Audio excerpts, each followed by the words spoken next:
నమస్తే అండి. రాధామురళి ఛానల్కి స్వాగతం అండి.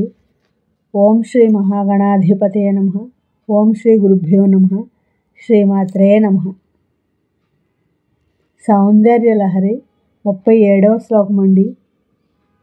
విశుద్ధోతే శుద్ధస్ఫటిక విశదం వ్యోమజనకం శివం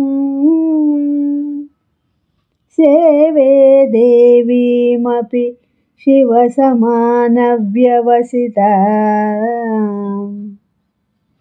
యయోః కాంత్యాయాంత్యాః శశికిరణసారూప్యసరణేః విధూతాంతర్ధ్వాంత విలసతి చకోరీవ జగతి. విశుద్ధౌతే శుద్ధస్ఫటిక విశదం వ్యోమజనకం శివం సేవే దేవీమపి శివసమానవ్యవసితా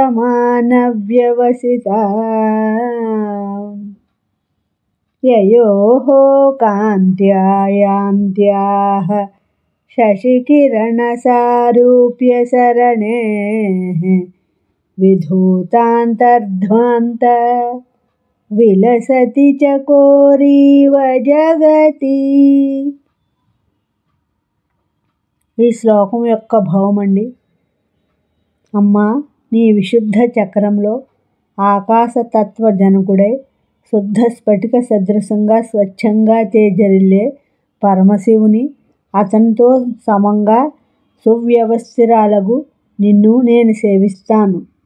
తల్లి, మీ ఇరువురు చంద్రకిరణ సదృశ ప్రకాశంతో అంధకారం దూరం కాగా చకోరి వలె జగత్సర్వం ఆనందితమవుతుంటుంది.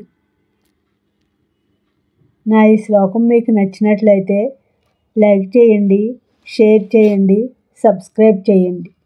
మీ రాధ.